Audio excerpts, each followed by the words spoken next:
Hello, everyone. Welcome back to Courageous Leadership with Virginia Prodan. We are so happy you are here. We love to train you to live a courageous life and to live a life of success and significance and do accomplish the mission that you were created for. I'm Virginia Prodan, your host. I'm an international human rights attorney, a speaker, a writer, and um, um, author. Tyndale published my memoir, Saving My Assassin. I experienced persecution in socialist and communist Romania. You can find the book at virginiaprodanbooks.com.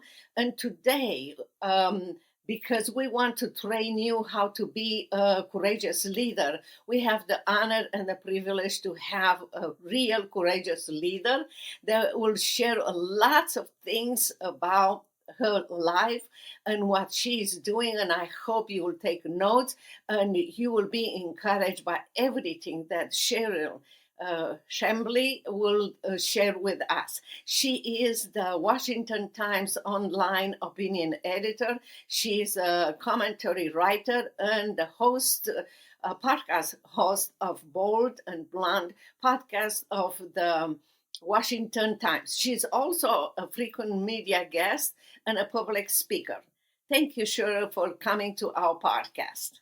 It's great to be with you. Thank you for having me. I am so happy that you will talk about persecution because for a very long time, America never experienced persecution. Even our leaders, I remember President Ronald Reagan, which was essential in my coming to United States of America, who stood for persecution in socialist and communist Romania and other countries. But now we have a president, President Donald Trump, who is speaking up against persecution.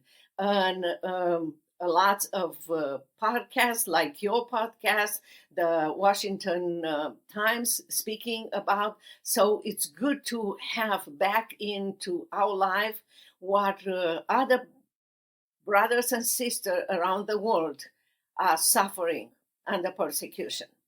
And you are the best person to talk about this because you will do amazing things for an event coming up in DC. But before we talk about this, would you please tell us how you discover your mission for media?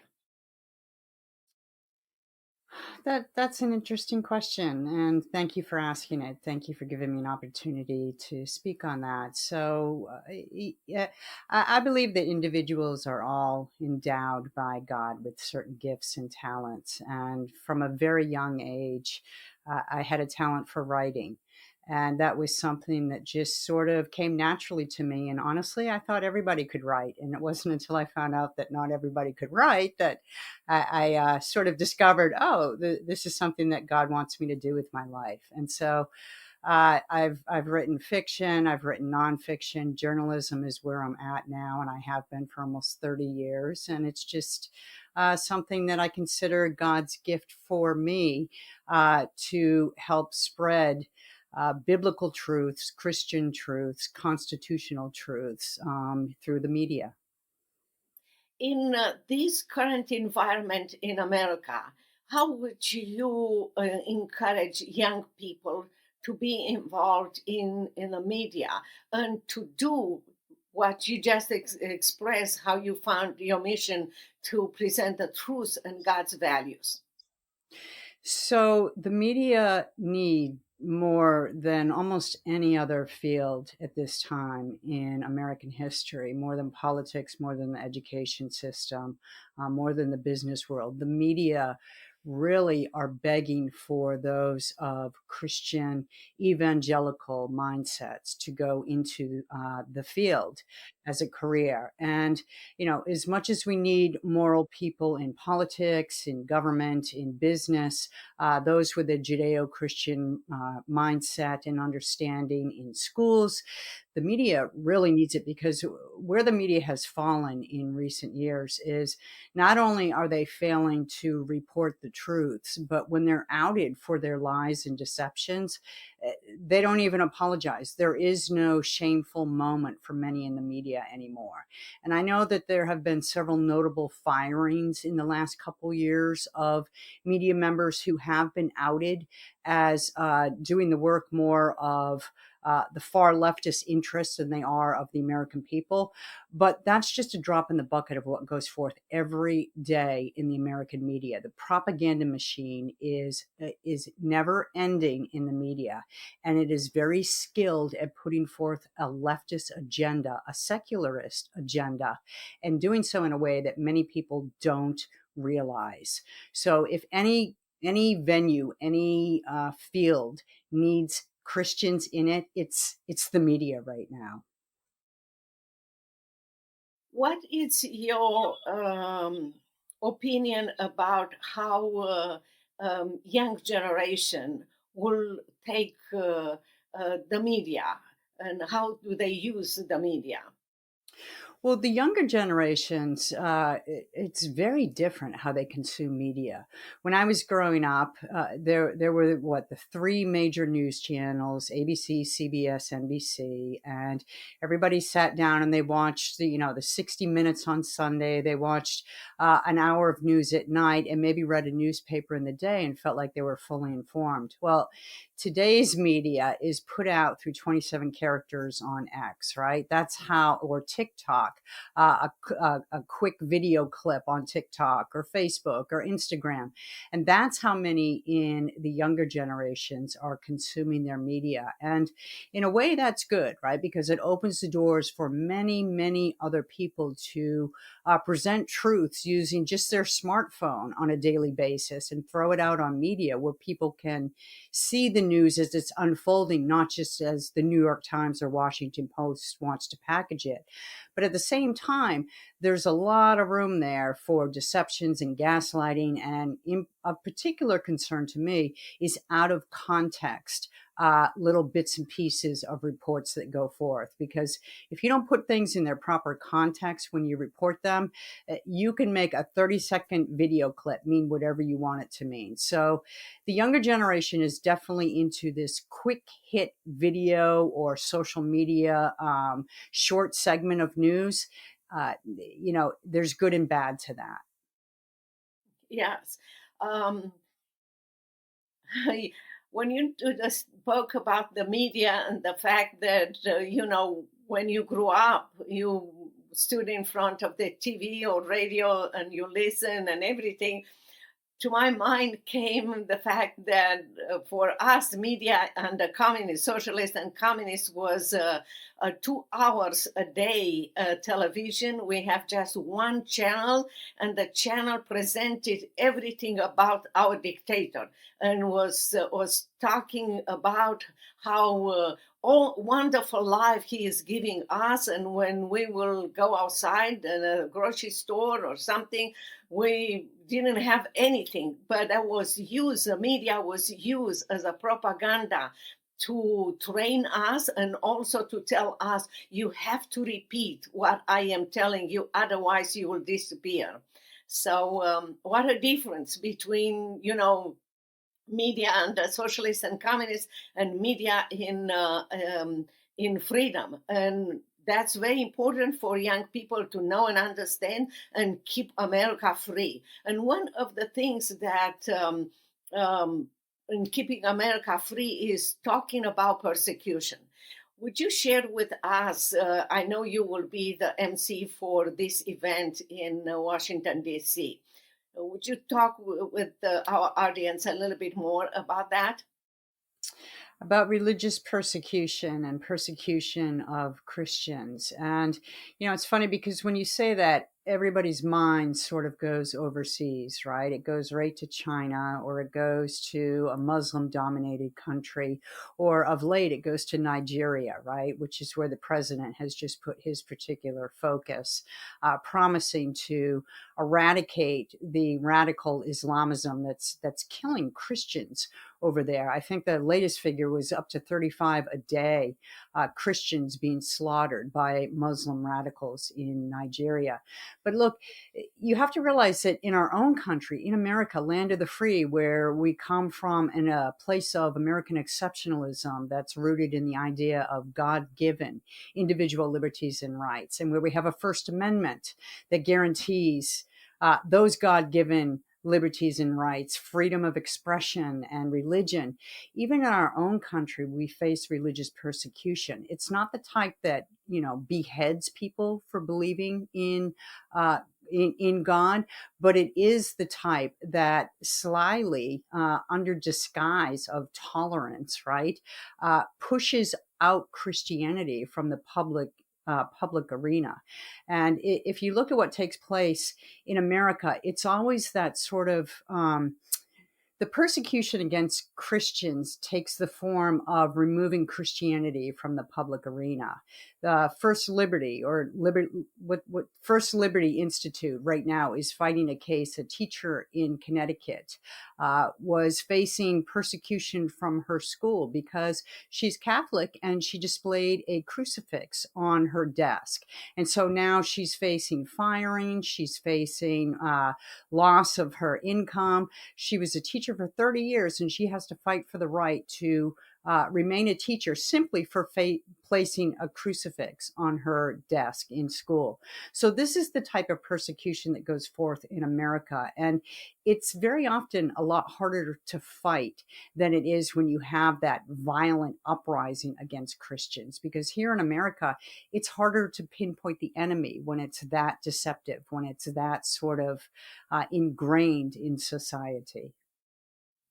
Um, I experience persecution, and I feel for our brothers and sisters all over the world that are killed because they are Christians or because they want to share the gospel with others. And indeed, the Muslim are the ones that in the majority, the persecutors of these people, killing them. What you said about America, I believe at this point in America, if we don't pay attention, we will suffer persecution. But at this point, I believe the liberal media and people that don't believe in God wants to um, intimidate Christians, marginalize them, put them in a financial situation where they have to pay dues or whatever for one or two things that maybe they said, or they are forced to make cake for gay and lesbian, or to make a website that express gay and lesbian, and according to their belief, they don't want to do those kind of things. They should be free, but still they are harassed and everything. But this is just a form of pushing them away from the marketplace, and also to intimidate. And the intimidation is even more visible, expressed in college and universities, because students thought that America it's a horrible country, that Christianity is not what they have to believe. They have to believe that government will resolve their problems, or is the source of resources or protection, and so forth. But again, if we don't pay attention, it will come to persecution, and come to even more. If we remember in Houston during COVID, we had the government asking the pastors to provide in advance their preaching, documents. which was outrageous. There was something that only socialists and communists would do. But we had good pastors and good lawyers who presented the case and said that's not what this country stands for. But they will try to see how far they can go.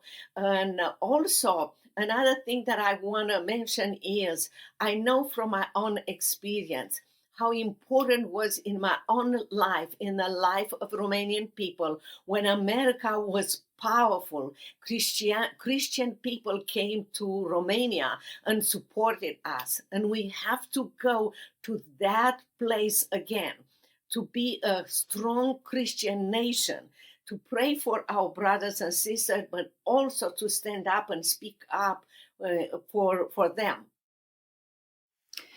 Absolutely. And, you raised an interesting point with COVID because that was one of the biggest red flags I saw taking place under COVID, insofar as the government seizing Americans' God given liberties and rights, the closing of the churches at the simple dictate of a local government bureaucrat, right? Some of these localities shut down churches based on the order of a local health official, which was entirely unconstitutional. There's no law that churches have to close during a declared pandemic, and yet these churches, they went along to they adopted that go along to get along type of attitude. And what was alarming about that to me is that in a country where your rights are supposed to come from God and government's only there to preserve and protect what you already have in terms of rights and freedoms as an individual,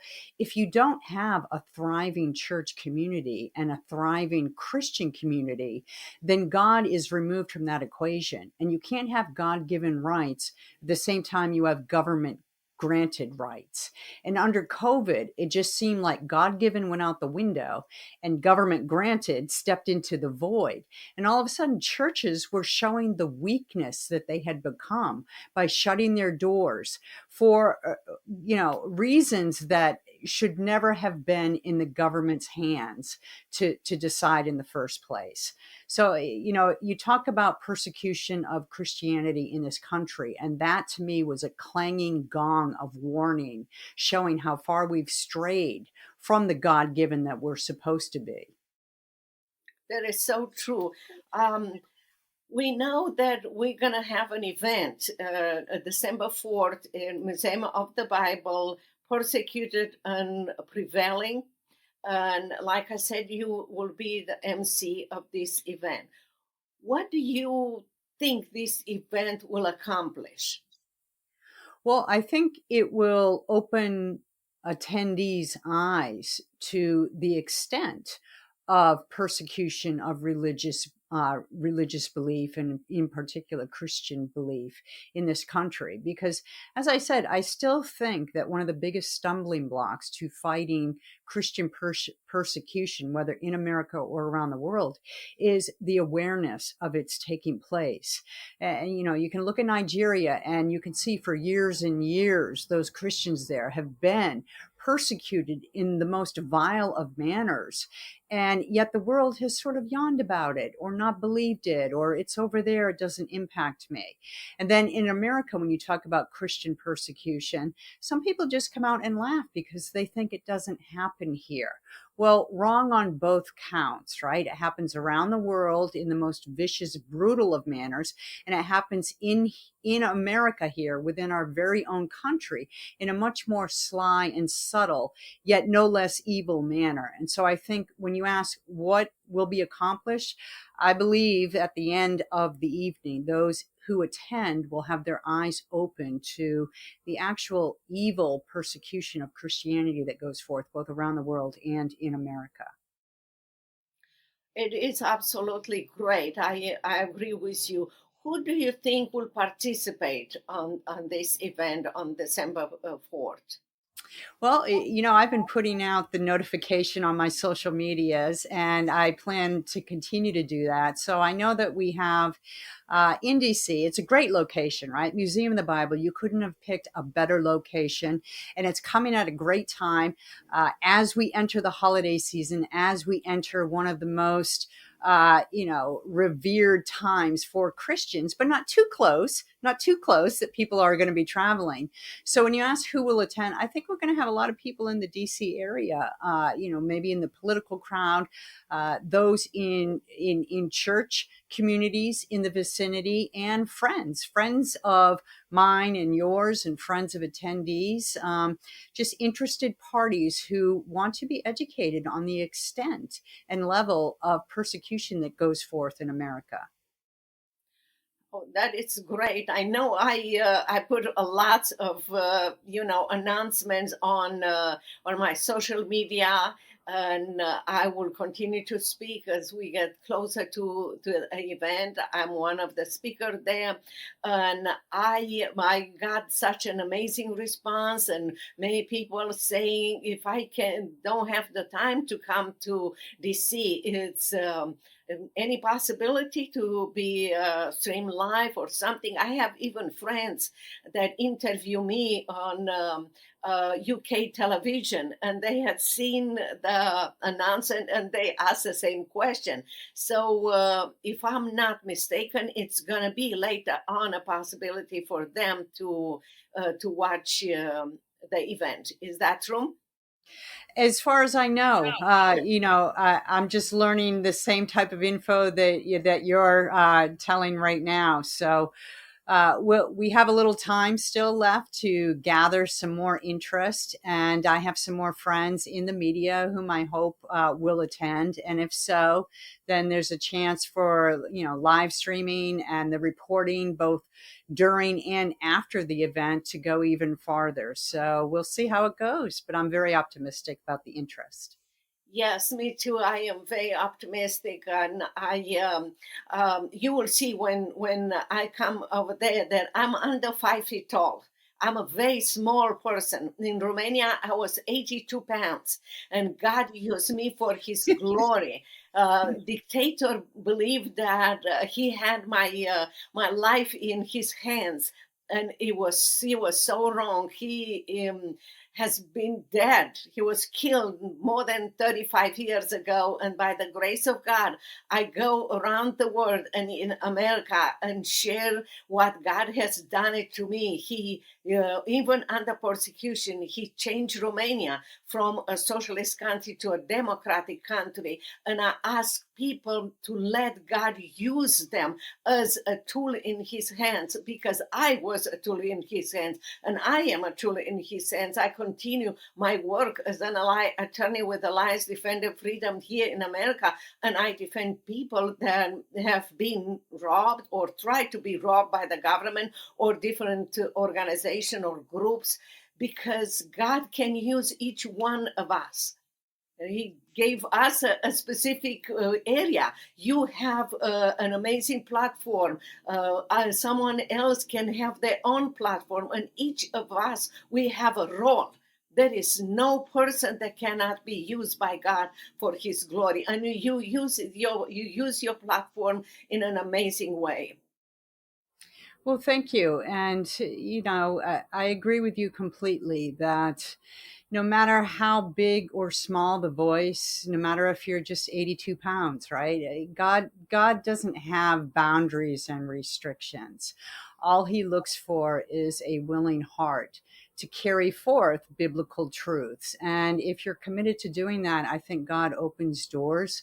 And it's not about you. It's about him. And it's about bringing others into the fold. And really, it all starts with education. And if Christians are out there being killed for their faith, then Americans, I know, want to know that, and they want to know how to help. So I think this is a great event to share that sort of marching order where our resources can best be put to use.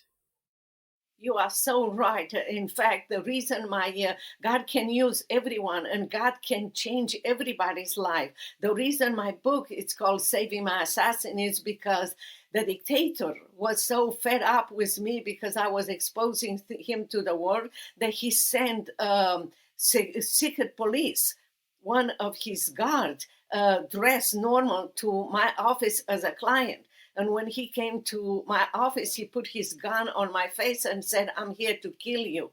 And by the grace of God, I shared the gospel with him. And he accepted Christ right there. You Well, never know. You never know. And that's 20 just years later, as he was watching me on YouTube, speaking in different places, he came to my office. First, he called because I went back to law school here in Dallas, Texas. I'm an American lawyer now. I opened my law firm, and he came to our office, and my assistant invited him into my office, and when I came he was already in my office, and I listened to him, new client, and I thought, oh, that's a good case, I can take it. And when he finished, he was so frustrated. He said, "Virginia, don't you recognize me?" And he showed me his Securitate ID. I started to shake. My face was red, and very fast he said, "I don't kill anyone now. I am a pastor." And wow. as I shared with him what I was doing and what God is doing in his life, I told him that I am writing my memoir. And he asked me to let him write a chapter in my memoir. And today you can read his chapter in my memoir. Only God can do that. In God, we are more than conquerors. We do not have to know all the map, everything. We just have to say, "Lord, send me," and watch God doing it. Look what God is doing in your life and how God is using you in a mighty way. I hope people will be encouraged, will be motivated to be in media, to be speaker, to be in every area that God decided them to be, because each of our life are precious, and God can use us to change America.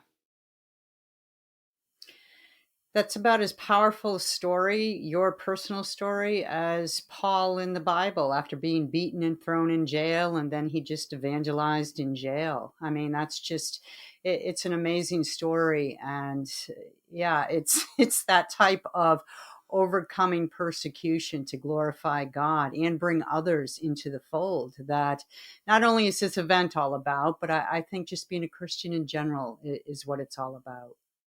I call it God's stories in my life. I did not know when I started to walk with God. I had no idea, and He is not done yet with me or with you. No, no, He is still doing miracles, miracles after miracles. So I am saying, if you doubt, if you don't know because of the circumstances in America, let me tell you, and I hope, Sharon, that you agree with me. When you turn your back and you don't want to walk with God, you cheat yourself of miracles. You cheat yourself of a life. Yes, can be hard. You can be under arrest or torture or under house arrest, or have someone with a gun at your face. Not everyone will go through this, but in one way or another, it might be hard. But the miracles and the way you will see God and you will walk with God is beyond your imagination. It's true. And I think every believer has a story like that to tell, probably more than one.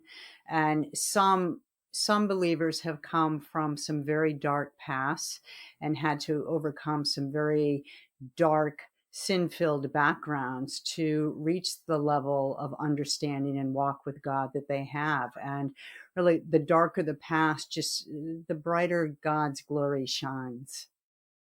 We are overcomer in Him. And He also told us that apart from Him, we can do nothing. So we have a choice. We have a choice. But before I let you go, would you please tell our audience where they can find you? Sure. So I write every day at WashingtonTimes.com. I do a podcast at least a couple times a week there, mostly audio, sometimes video. It's called Bold and Blunt, and you can get Bold and Blunt wherever podcasts are available. I have a Substack just at my name, CherylChumley.substack. You can find me on X at CK Chumley and all the socials, CK Chumley as well. Thank you. Well, I am so glad, and I hope that people will go to your website. You have several articles. I mean, lots of articles. You have books. You have lots of things that will encourage people. Just to stand up and be a tool in God's hands. Anything else that you want to share with our audience before I let you go? Just that it's been a treat speaking with you, getting to know you a little bit. And I hope that people flock to this event on December 4th at the Museum of the Bible to hear not just more from your story, but we have a wonderful group of speakers, all Christian, all overcomers into the faith, and they all have similar stories to tell. So, very inspirational evening. Thank you so much. Thank you for your participation, Cheryl. And I hope each one of you will share this podcast with others to encourage others. Send us your comments, your suggestion, and how you apply everything that you heard from Cheryl and for myself today. I hope to see you at the Museum of the Bible, and I hope that we will hear from you how God guided you to find your mission, how you answer to God sent me, and what kind of miracles God performed in your life.